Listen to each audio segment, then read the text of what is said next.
कैसे हैं आप सभी लोग? सब बढ़िया। देखिए, आज कोऑर्डिनेट का चौथा क्लास है। इस क्लास में हम लोग सबसे पहले ये जानेंगे कि एक रेखा का स्लोप का मेजरमेंट हम लोग कैसे करते हैं। That mean what the slope of lines. And साथ ही साथ ये भी सीखेंगे कि एक रेखा का इक्वेशन कैसे निकाला जाता है। हमेशा याद रखिएगा, स्ट्रेट लाइन कोऑर्डिनेट में हम लोग स्ट्रेट लाइन पढ़ते हैं और एक स्ट्रेट लाइन का समीकरण हम लोग किस प्रकार से निकालते हैं, इन सारे बातों को हम लोग एक एक करके सीखेंगे। फिलहाल हम लोग देख रहे हैं कि किस प्रकार से लाइंस, स्लोप ऑफ लाइंस, रेखा का ढाल कैसे निकाला जाता है। देखिए, देखा जाए सबसे पहले हम लोग हेडिंग दे देते हैं विद्यार्थीगण।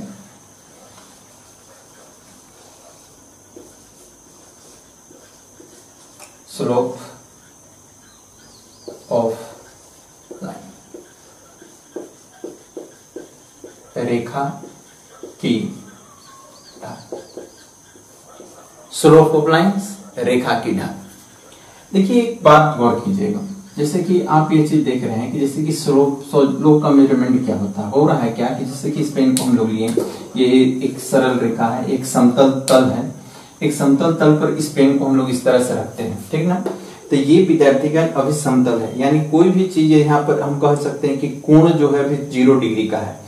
आप यदि किसी भी समतल को कोण के साथ बढ़ाएंगे, आप किसी कोई समतल को कोण के साथ बढ़ाएंगे तो जैसे जैसे कोण बढ़ेगा, जैसे विद्यार्थीगण कोण बढ़ेगा, उसके स्लोप का मान बढ़ता जाता है। आप देख रहे होंगे विद्यार्थीगण कि अभी यह 0 डिग्री पर है, यह पेन जैसे रोटेट करेगा इसका स्लोप विद्यार्थीगण बढ़ते चलेगा और 90 डिग्री पर आकर कोई भी विद्यार्थीगण रेखा अपना मैक्सिमम स्लोप दिखलाता है। यह आपका इसका मैक्सिमम स्लोप कहलाएगा। यानी यदि इसी पर हम यही बिंदु मानकर इस पर ओवरलैप कर दें और इसी पर विद्यार्थीगण इस प्रकार से हम इस रेखा को उठाते चले, तो जैसे जैसे आप देख रहे हैं कि थीटा बढ़ते जा रहा है, जैसे जैसे थीटा बढ़ते जा रहा है तो स्लोप का मान भी विद्यार्थीगण बढ़ते जा रहा है। स्लोप दैट मींस की ढाल। तो आप देख रहे हैं कि थीटा यहाँ है तो थोड़ा कम स्लोप, फिर यहाँ से बढ़ा यहाँ, फिर यहाँ से बढ़ा यहाँ, फिर यहाँ से बढ़ा यहाँ। दैट मींस की जैसे जैसे थीटा बढ़ते जाएगा उस प्रकार से विद्यार्थीगण उसका स्लोप का मान बढ़ते जाएगा।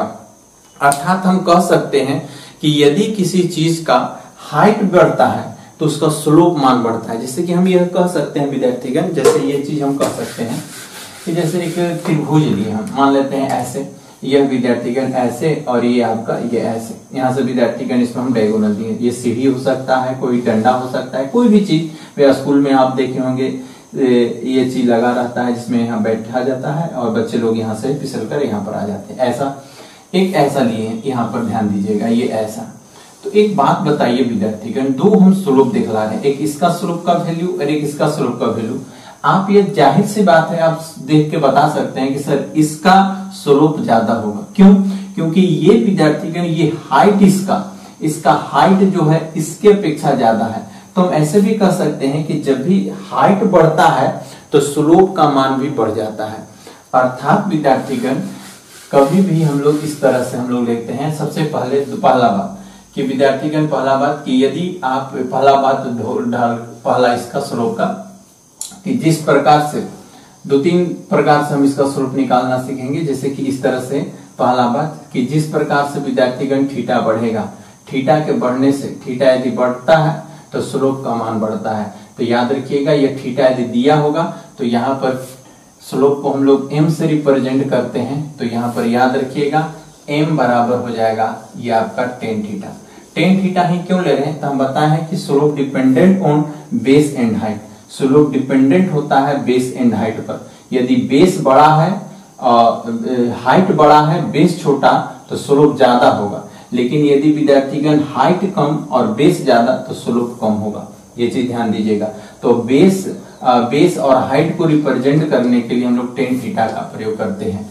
तो याद रखिएगा, यदि आपका पहला स्लोप, यदि किसी रेखा का तल के साथ थीटा कोण दिया रहे, तल के साथ यदि थीटा कोण दिया रहे तो उसका स्लोप हम लोग जो निकालते हैं m बराबर tan थीटा।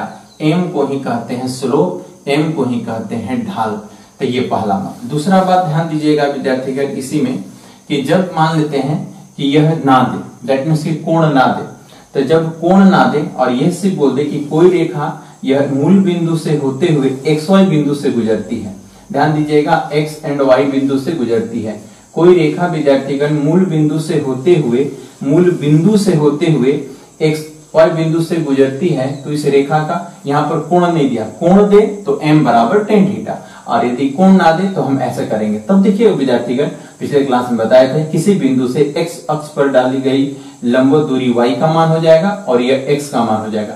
तब इस दशा में हम इसका स्लोप क्या निकालेंगे, m बराबर विद्यार्थीगण क्या कर देंगे, लंब और बट्टा में आधा, tan थीटा का यूज हो रहा है, tan थीटा का यहाँ वैल्यू, तो यहाँ पर हो जाएगा विद्यार्थीगण y और बट्टा में x हो जाएगा, ये विद्यार्थीगण y बट्टा में x। कब, जब कोई रेखा ओरिजिन से होते हुए किसी XY बिंदु से गुजरती है, जब कोई रेखा ओरिजिन से होते हुए XY बिंदु से गुजरती है, एक बिंदु से गुजरती है, तो उसका ढाल हम लोग इस प्रकार से निकालते हैं। क्लियर है? आइए विद्यार्थीगण आगे। तीसरा बात, यदि मान लेते हैं किसी रेखा का सिर्फ दो नियामक दे दिया है, दो कोऑर्डिनेट दे दिया है, जैसे इसका x1 y1 और ये दे दिया है ये आपका x2 और y2, बोल दिया कि यदि कोई रेखा दो बिंदु x1 y1 और x2 y2 से गुजरती है, तो बताइए उसका स्लोप हम लोग कैसे निकालते हैं, उसका ढाल हम लोग कैसे निकालेंगे। तो एक बात गौर करिएगा विद्यार्थीगण, यहाँ से जिस रेखा का हमको स्लोप निकालना है, तो सिंपल सी बात है, यहाँ पर गौर कीजिएगा, इस तरह से ये आपका दो बिंदु से गुजरे, तो यहाँ पर हम इसका यदि स्लोप निकालना चाहते हैं m, तो m बराबर निकालेंगे, ध्यान दीजिएगा, m बराबर y2 माइनस y1 और बट्टा में x2 minus x1, y2 minus y1 और बट्टा में x2 माइनस x1। इसको ऐसे हम कह सकते हैं, शरीर कहीं कहां से आया, दिमाग में आया होगा कि सर कैसे लिख दिए, तो वही चीज है विद्यार्थीगण जो समकोण त्रिभुज बनता है। यहीं से फिर हम वही चीज को हम करने जाएंगे, यहाँ से लंब डालेंगे इस तरह से, यहाँ से इस पर लंब डालेंगे ऐसे, यहाँ से विद्यार्थीगण इस पर लंब डालेंगे और यहाँ से विद्यार्थीगण इस पर लंब डालेंगे, यहाँ से इस तरह से हम बनाते हैं, ध्यान दीजिएगा। तो अब विद्यार्थीगण ये जो हो जाएगा, समझने का प्रयास कीजिए, ये पूरा विद्यार्थीगण है x2, ध्यान दीजिएगा, और यहाँ पर x1, तो ये बताइए ये कितना हो जाएगा, ये पूरा x2 और ये x1, तो बताइए ये कितना हो जाएगा।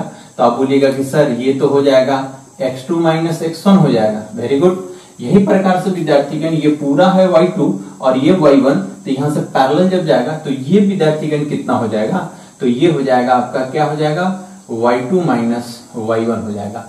तो आप यह चीज देख रहे हैं कि यह एक राइट एंगल ट्रायंगल बन रहा है, और यहाँ पर फिर से वही चीज शुरुआत में आया था, आप जानते होंगे कि m बराबर होता है क्या, शुरुआत में ही चीज हम लोग देखे थे कि tan थीटा लिखे, या विद्यार्थीगण इसी को हम लोग कर सकते हैं परपेंडिकुलर बाई बेस, या लंब और बट्टा में आधार, तो tan थीटा बोलिए या लंब बट्टे आधार बोलिए, दोनों एक ही चीज हो रहा है। तो इसीलिए हम लोग क्या किए कि लंब बट्टे आधार कर दिए, लंब बट्टे आधार। तो हम लोग क्या सीख रहे हैं कि यदि कोई रेखा दो बिंदु से गुजरती है तो उसका स्लोप हम लोग कैसे निकालते हैं, तो इस प्रकार से हम इसका स्लोप निकालते हैं।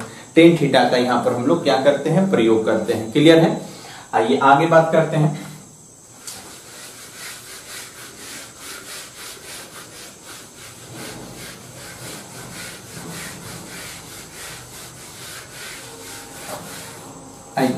विद्यार्थीगण इसमें हम लोग एक चौथा बात देखेंगे। हाँ, यहाँ पर एक और चीज हम लोग के बताते हैं कि सर आप बोले एक बिंदु से गुजरने वाली रेखा का स्लोप निकालना, दो बिंदु से गुजरने वाली रेखा का स्लोप निकालना, यदि तीन बिंदु से निकलने वाली रेखा का स्लोप पूछ दिया तब तो हम बोलेंगे विद्यार्थीगण अब कोई भी रेखा तो अनंत बिंदु से, कोई भी रेखा अनंत बिंदु से तो गुजरता है, तो क्या सबका हम लेकर बनाएंगे? नहीं, कभी नहीं। जब भी विद्यार्थीगण कोई रेखा दो बिंदु से गुजरे, तीन बिंदु से गुजरे, चार बिंदु, अनंत बिंदु से, कोई भी रेखा अनंत बिंदु से गुजरती है तो सबको नहीं लेना है, आपके मन में जो विचार है कोई दो पॉइंट ले लीजिए, इसको ले लीजिए, स्वरूप निकल जाएगा, इसको और इसको पहला अंतिम को ले लीजिए, स्वरूप निकल जाएगा। अतः विद्यार्थीगण दिमाग में यह मत लाइएगा कि सर तीन बिंदु से गुजरेगा उसका स्वरूप कैसे, चार बिंदु से गुजरेगा, नहीं। हम दो बात इस पर गौर कीजिएगा कि यदि ओरिजिन से होते हुए एक बिंदु से गुजरे तो बस उसका स्लोप होता है m बराबर y/x।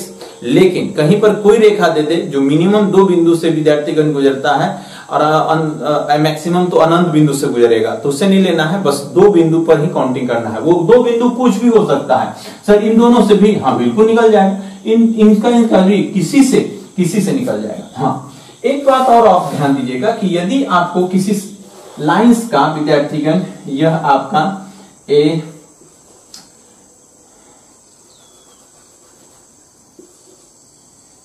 ax plus by plus c बराबर 0, यानी किसी रेखा का समीकरण देकर आपसे पूछे कि बताइए इसका स्लोप क्या होगा। किसी रेखा का समीकरण देकर इसका आपसे स्लोप निकालने के लिए जब बोला जाए, किसी रेखा का समीकरण देकर इसका ढाल निकालने के लिए बोला जाए, तो याद रखेंगे विद्यार्थीगण m बराबर यहां पर होता है -a/b। ये विद्यार्थीगण, ये क्या है, एक स्ट्रेट लाइन देकर, यदि एक समीकरण देकर, किसी सरल रेखा का समीकरण देकर आपसे उसका स्लोप पूछे, ये कहां से है, दिमाग में भी आए। अगला हम इक्वेशन ऑफ लाइन पढ़ा रहे हैं, वहां पर ये चीज बताएंगे कि ये कहां से है, ठीक ना, तुरंत बता रहे हैं, बस ये नोट कर लीजिएगा कि यदि किसी लाइंस का इक्वेशन दिया रहे, किसी लाइंस का रेखा का समीकरण दिया रहे, तो उसका स्लोप हम लोग कैसे निकालते हैं। क्लियर है? आइए, हाँ याद रखिएगा, यही 4 प्रकार से हम लोग स्लोप निकालते, 5वां कोई विधि नहीं होते हैं। जब भी पूछेगा, यदि स्लोप से क्वेश्चन उठाया तो इन्हीं चारों में से कोई पूछेगा। चारों हम एक पर एक कभी आपको बताएं 4 विधि से, तो स्लोप निकाल लेते हैं।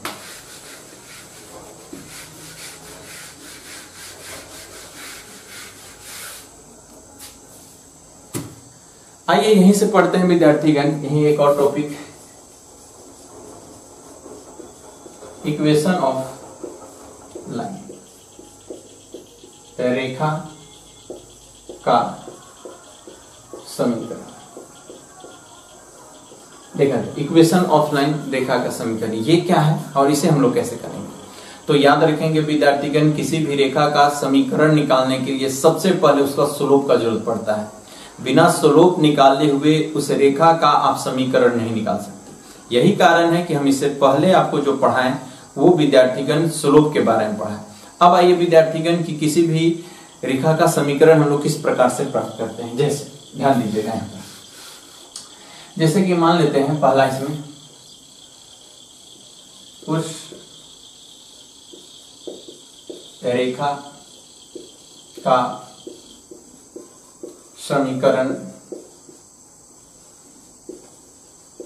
क्या होगा जो एक्स वाई बिंदु से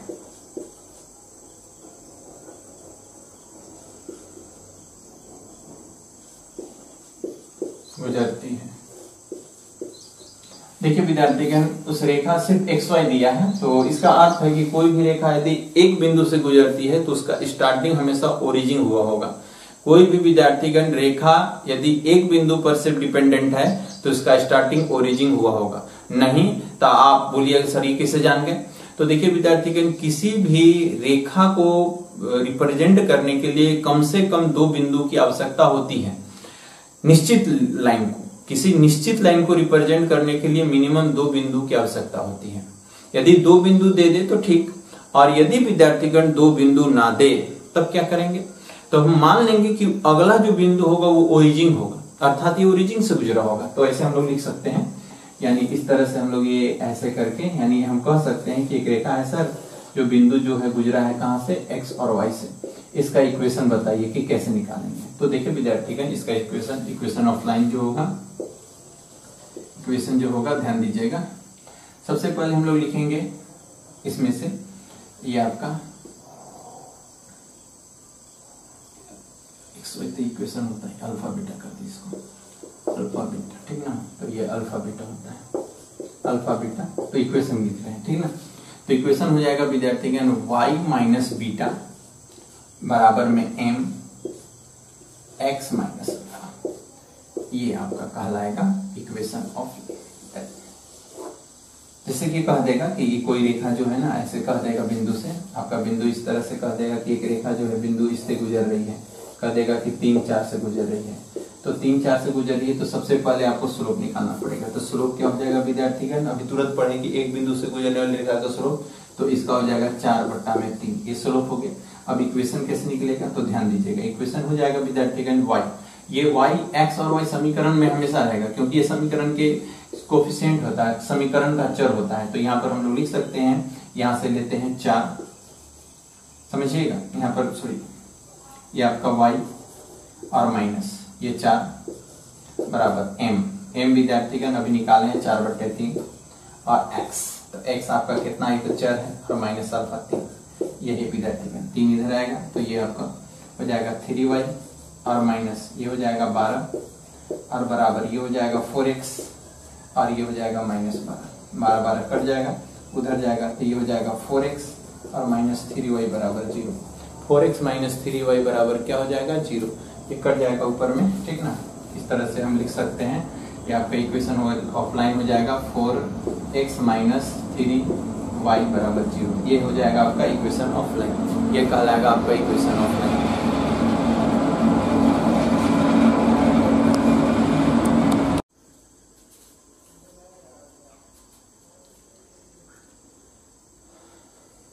आइए अगला विद्यार्थीगण, उस रेखा का समीकरण निकाले जो बिंदु x1 y1 तथा x2 y2 से गुजरती है।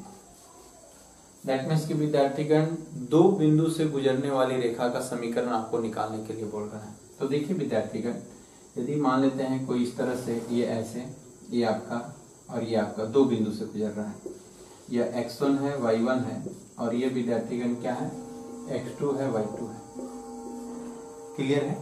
अब विद्यार्थीगण यहाँ से हम लोग देखें, यहाँ पर हम लोग इक्वेशन जब यहाँ पर लिखते हैं तो सबसे पहले विद्यार्थीगण इक्वेशन ऐसे लिखा जाता है, ध्यान दीजिएगा, ये आपका हो जाएगा, कोई भी विद्यार्थीगण एक बिंदु ले लेते हैं, तो ये हो जाएगा y - y1 बराबर m, ये आपका x - x1, ये विद्यार्थीगण ऐसे इक्वेशन ऑफ लाइन। हाँ, आप बोलिएगा कि सर एक ही बिंदु का यूज किया, दूसरा बिंदु, तो दूसरा बिंदु विद्यार्थीगण आपको m निकालने में आएगा। तो m बराबर क्या होता है विद्यार्थीगण, आपको पिछले क्लास में बताया है, पिछले अभी y2 - y1 बट्टा में x2 - x1, तो ढाल यहाँ पर आपको निकालना पड़ेगा। तो इक्वेशन ऑफ लाइन में इसका जरूरत नहीं है, लेकिन आपको ढाल निकालने में विद्यार्थीगण आपको दोनों पॉइंट का जरूरत पड़ेगा। तो इस तरह से हम लोग, तीसरा बात देखा जाए,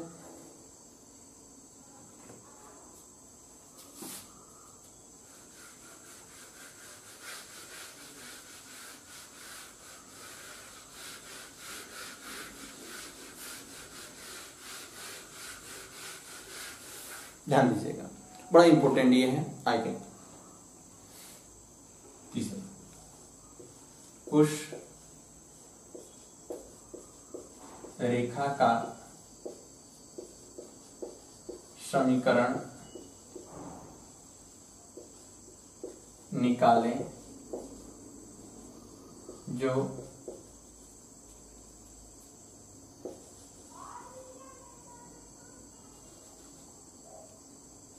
x अक्ष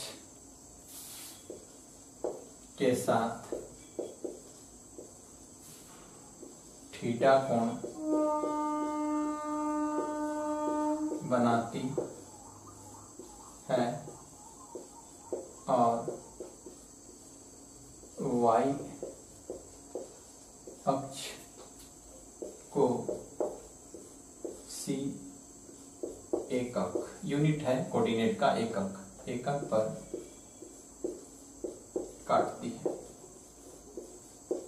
उस रेखा का समीकरण निकाले जो x अक्ष के साथ थीटा कोण बनाती है और y अक्ष को c एकक पर अंतःखंड काटती है। बड़ा इंपॉर्टेंट ये इक्वेशन होगा विद्यार्थीगण, कह सकते हैं कि इसका यूज बहुत ही जगह पर होता है, ध्यान से समझने का प्रयास कीजिएगा। क्या कह रहा है कि उस रेखा का समीकरण इस तरह से हम लोग लेते हैं, ये आपका इस तरह से ऐसे ना, देखो ऐसे, देखिए इस तरह से एक रेखा लिए, इस तरह से, यहाँ पर ये c, ये डिस्टेंस c पर, यहाँ पर देखा जाए लिखा है y अक्ष को c एकक, दैट मीन्स कि ये दूरी आपका c और इसके साथ जो है थीटा कोण बनाती है, क्लियर है। इस रेखा का समीकरण हमें फाइंड करना है, इस रेखा का समीकरण हमें फाइंड करना है। तो देखा जब विद्यार्थीगण इस रेखा का समीकरण ये दे दिया है मेरे को, ये पूरा हमको दे दिया सी, ये पूरा मेरे को दे दिया यहाँ से यहाँ तक सी, वाई पर सी कर दिया, ठीक है। अब इस लाइन का हमको समीकरण निकालना है। तो इस लाइन का समीकरण निकालने के लिए विद्यार्थीगण हम क्या करते हैं, कहीं पर भी इसको हम आगे की ओर बढ़ाते हैं। ध्यान दीजिएगा, ये हम अपने से स्ट्रक्चर कर रहे हैं। कहीं तो ये गुजरेगी, मान लेते हैं कहीं भी ये फर्स्ट क्वाड्रेंट होगा तो कहीं भी कोई एक्स वाई से गुजरा होगा, कहीं भी एक्स और वाई बिंदु से ये गुजरा होगा, क्लियर है। अब जब एक्स वाई से गुजरा होगा तो हम इस क्या करते हैं, एक पैरेलल इस तरह से लाइन बनाते हैं और ये परपेंडिकुलर डाल देते हैं इस प्रकार से, ये परपेंडिकुलर इस तरह से हम लोग डाल दिए, क्लियर है। अब क्या किए हैं, तो जब ये थीटा है तो विद्यार्थीगण ये भी थीटा होगा, क्योंकि विद्यार्थीगण ये आपका एक सीध में है, पैरेलल सीधे ये है, सीध में रेखा है, तो ये आपका ऐसे बन गया। अब एक बात बताइए विद्यार्थीगण, जब हम ये चीज जान चुके हैं कि सर आप तो यहाँ से जब पैरेलल खींचे हैं सी है तो यहाँ तक तो ये भी सी होगा, ये भी सी हो जाएगा, तो ऊपर वाला ये वैल्यू कितना होगा विद्यार्थीगण, तो आप बोलिएगा कि सर ये पूरा जब वाई है और ये सी, तो ये जो वैल्यू होगा वाई माइनस सी होगा, ठीक है ना। और ये वैल्यू क्या होगा, तो ये विद्यार्थीगण इस पे लंबवत है तो ये हो जाएगा एक्स हो जाएगा। तो हम इस त्रिभुज में चलते हैं, ध्यान दीजिएगा, हम इसमें चल रहे हैं ना, इसमें चल रहे हैं। तो आप कह सकते हैं कि सर इसका अर्थ है कि टेन थीटा, यदि हम टेन थीटा लगाएं तो टेन थीटा बराबर लंब बटे आधार होता है। तो लंब बटे आधार होता है, डेट मीन्स की वाई माइनस क्या हो जाएगा सी, और बट्टे में लंब बटे आधार कितना हो जाएगा एक्स हो जाएगा। क्या यहाँ तक क्लियर है? वी नो दैट विद्यार्थीगण tan theta represent two M, शुरुआत में बताए थे कि एम बराबर जो होता है टेन थीटा, क्लियर है ना। तो हम जब जान गए कि रेखा का जो टेन थीटा कहिए या एम कहिए, दोनों एक ही बात है, तो हम यहाँ पर रख सकते हैं एम, और उसके बाद उधर हो जाएगा y माइनस सी और बट्टा में x। जब तिरछे तिरछे गुना करेंगे तो ये हो जाएगा mx होगा ना, mx और बराबर विद्यार्थीगण y माइनस क्या हो जाएगा c, या y बराबर हम लिख सकते हैं y बराबर mx प्लस c।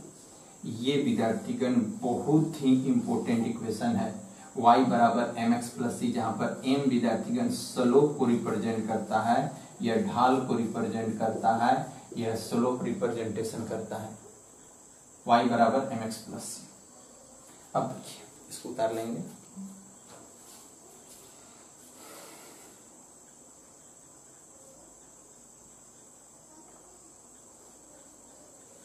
तब अभी एक चीज हम बोले थे कि विद्यार्थीगण, तो अभी हम देखो पीछे में बोले थे कि इक्वेशन में का दे दिया और इसका स्लोप बोले, इक्वेशन देकर और फिर वहां पर हम चर्चा करते हैं, ठीक ना। अभी हम लोग सिद्ध किए क्या, y बराबर mx प्लस सी। तो हम पिछले बात बोले थे कि यदि इसका दे दिया है ax प्लस विद्यार्थीगण ये आपका by और प्लस c बराबर में ये 0, और इसका हम स्लोप, तो हम क्या लिखे थे स्लोप विद्यार्थीगण, y बराबर माइनस a बट्टा में क्या लिख दिए थे b। हम बोले थे कि हम तुरंत बताएंगे कहां से है। तब यहाँ पर एक बात बताइए, हम क्या सीखे हैं कि y बराबर जो होता है ये आपका mx और प्लस क्या होता है c, ये अभी इक्वेशन हम निकालना सीखे। यदि विद्यार्थीगण इससे कंपैरिजन कर दिया जाए इस लाइंस को तो क्या होगा, ध्यान दीजिएगा। हम क्या करते हैं ना, हम इसको उधर भेज देते हैं इन दोनों को, और c को उधर लाते हैं, तो इधर हो जाएगा विद्यार्थीगण, ध्यान दीजिएगा ax और प्लस विद्यार्थीगण c, और ये जो होगा उधर चला जाएगा, तो ये हो जाएगा, समझने का प्रयास कीजिए, ये उधर चला जाएगा तो ये हो जाएगा विद्यार्थीगण क्या हो जाएगा माइनस by, ठीक है। अब विद्यार्थीगण b से भाग दे देते हैं दोनों में, तो जब b से भाग दीजिएगा तो y बराबर जो हो जाएगा यह minus a by B X और प्लस विद्यार्थीगण माइनस, ये आपका हो जाएगा माइनस क्या हो जाएगा, यहाँ से कंपैरिजन करिएगा तो माइनस c और बट्टा में b, ये हो जाएगा।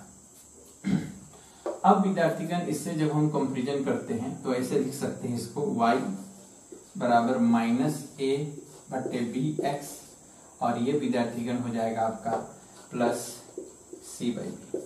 तो जब हम इससे कंपैरिजन करते हैं तो बताइए विद्यार्थीगण m के जगह पर मेरा क्या रहा है, तो वी नो दैट विद्यार्थीगण यहाँ पर जो m है उससे यदि हम इसका कंपैरिजन करें तो m के जगह पर मेरा माइनस a बाई बी आ जाए। यही कारण है कि इसका स्लोप हम लिखते हैं माइनस a बाई बी। कभी भी विद्यार्थीगण जैसे कि दे देगा कि 3x प्लस विद्यार्थीगण 4y प्लस विद्यार्थीगण 12 बराबर 0, एक सरल रेखा का समीकरण है तो इसका ढाल क्या होगा, तो क्यों सिंपल है, -3 बट्टा में क्या हो जाएगा 4। क्या आप मेरी बात को समझ पा रहे हैं? तो ये हो गया स्लोप ऑफ लाइन। तो हम लोग आज 2 चीज पढ़े हैं, slope of line and equation of line, किस प्रकार से हम लोग स्लोप निकालते हैं, किस प्रकार से। इससे फिर आगे हम लोग बात करते हैं इन दोनों को लेकर। आज यहीं रखा जाए, मिलते हैं 5वां क्लास के लिए कल।